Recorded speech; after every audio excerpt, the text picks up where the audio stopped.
বৃদ্ধি পেল ঢাকা কক্সবাজার এবং কক্সবাজার থেকে ঢাকাগামী সকল ট্রেনের সকল সিটের ভাড়া।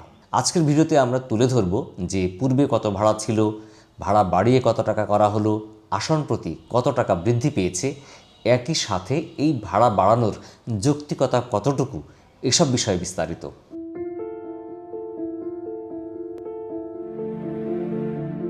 ভিডিও শুরুতেই আমরা দেখে নেব যে আসন প্রতি পূর্বে কত ছিল, কত টাকা বাড়ানো হলো আর বাড়ানোর পরে কত টাকা হয়েছে। শোভন চেয়ার পূর্বের ভাড়া ছিল 695 টাকা, বর্তমানে ভাড়া বাড়িয়ে করা হয়েছে 754 টাকা, বৃদ্ধি পেয়েছে 59 টাকা।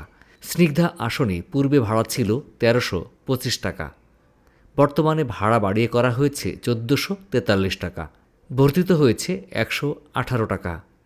এসি সিট পূর্বে ভাড়া ছিল 1590 টাকা, বাড়িয়ে করা হয়েছে 1728 টাকা, বাড়ানো হয়েছে 138 টাকা। এসি বার্থ পূর্বে ভাড়া ছিল 2430 টাকা, ভাড়া বাড়িয়ে করা হয়েছে 2644 টাকা, বাড়ানো হয়েছে 214 টাকা। অর্থাৎ সকল আসনে সকল ট্রেনের এই ভাড়া বর্ধিতকরণ করা হয়েছে, যা কার্যকর হচ্ছে 20 ডিসেম্বর 2025 থেকে। তবে অনলাইন থেকে টিকিট কাটলে প্রত্যেকটা টিকিটের সাথে আবার আলাদা করে 20 টাকা অনলাইন সার্ভিস চার্জ যুক্ত হবে। আপনারা দেখলেন যে এই ভাড়া বৃদ্ধি পেয়েছে, যা কার্যকর হচ্ছে ডিসেম্বরের 20 তারিখ থেকে। এখন আমরা বোঝার চেষ্টা করব যে এই ভাড়া বাড়ানোটা কতটুকু যৌক্তিক বা অন্যান্য কী সার্ভিস অ্যাড করে এই ভাড়া বৃদ্ধি না করে মানুষের সেবা করার সুযোগ ছিল। প্রথমত, এই দুই ট্রেনের টিকিট পাওয়া কিন্তু সোনার হরিণ।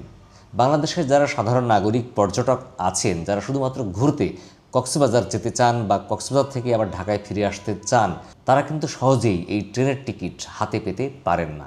প্রতিদিন টিকিট ছাড়া হয় সকাল 8টার সময় এবং 11 দিন আগ থেকেই টিকিট বিক্রি শুরু হয়। কিন্তু সকাল 8টা 1 বা 2 মিনিটের পরে সব টিকিট বুকিং বা বিক্রি শেষ। সাধারণ জনগণ সহজেই টিকিট পান না। যদিও টিকিট পান, তাহলে দেখা যায় যে একটি পেয়েছেন, দুইটি পাননি, কিংবা টিকিট কাটার দরকার ছিল 4টা, পেয়েছেন 1টা বা 2টা পেয়েছেন। কখনো 4টা পেলেও 4টা টিকিট পাওয়া যায় 4টা বগিতে, কখনো বা একই বগির এক এক জায়গাতে এক একটা সিট।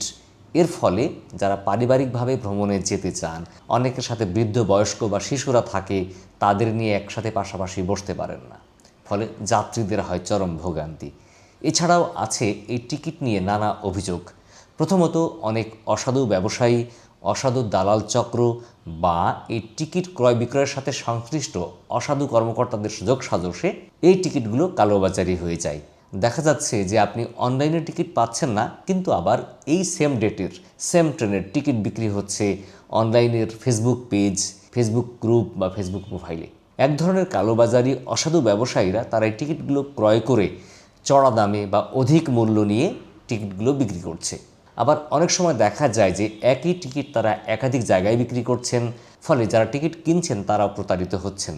এই দুই ট্রেনের ভাড়া না বাড়িয়ে সরকার যে সমস্ত দিকে গুরুত্ব দিতে পারেন, তার মধ্যে অন্যতম হচ্ছে পর্যাপ্ত টিকিটের ব্যবস্থা করা, টিকিটের কালোবাজারি রোধ করা, অসাধু কর্মকর্তা জড়িত থাকলে তাদের বিরুদ্ধে আইনানুগ ব্যবস্থা গ্রহণ করা, সাধারণ পর্যটক বা ভ্রমণ পিয়াসুরা যেন সহজে টিকিট পেতে পারে সে ব্যবস্থা নিশ্চিত করা। একই সাথে ট্রেনের যেমন আসন সংখ্যা বৃদ্ধি করতে হবে বগি সংখ্যা বৃদ্ধি। একই সাথে এই রুটে মাত্র 2টি ট্রেন যাতায়াত করছে। যেহেতু পর্যটকের চাপ বেশি, এই জন্যে এই রুটে অবশ্যই ট্রেনের সংখ্যা বাড়াতে হবে। তাহলে পর্যটকদের চাহিদা যেমন মেটানো যাবে, তেমনি বাংলাদেশ রেলওয়ে এখান থেকে লাভবানও হতে পারবেন। একই সাথে এই ট্রেনের সার্ভিস বা পরিষেবা বাড়াতে হবে। যেমন বাথরুমটাকে পরিষ্কার পরিচ্ছন্ন রাখার ব্যবস্থা করতে হবে, বাথরুমে পর্যাপ্ত টিস্যু, পানি বা সাবানের ব্যবস্থা রাখতে হবে।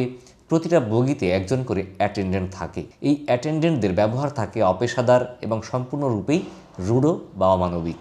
তাদের কাছ থেকে কোনো সাহায্য সহযোগিতা চাইলেও যেমন পাওয়া যায় না, বা তারা তাদের নিজস্ব ধান্দায় ব্যস্ত থাকে।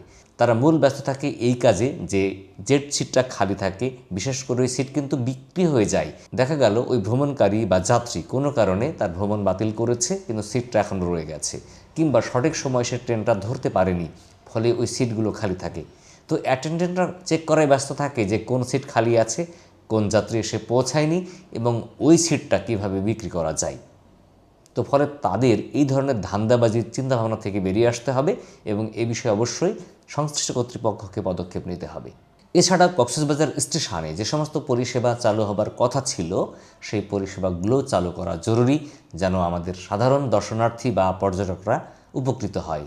যেমন স্টেশনে লাগেজ রাখার ব্যবস্থা ছিল, লকারের ব্যবস্থা ছিল, ওখানে রাত্রিযাপনের জন্য সিটের ব্যবস্থা ছিল, সেগুলো কিন্তু এখনও চালু হয়নি। এগুলো চালু করলে তখন পর্যটকরা বেশি মাত্রায় উপকৃত হবেন। তো এই ছিল আজকের ভিডিওতে। দেখাবে পরবর্তীতে আবার অন্য কোনো গুরুত্বপূর্ণ তথ্য নিয়ে। ততদিন ভালো থাকবেন।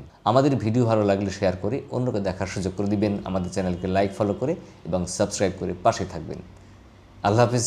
আসসালামু আলাইকুম।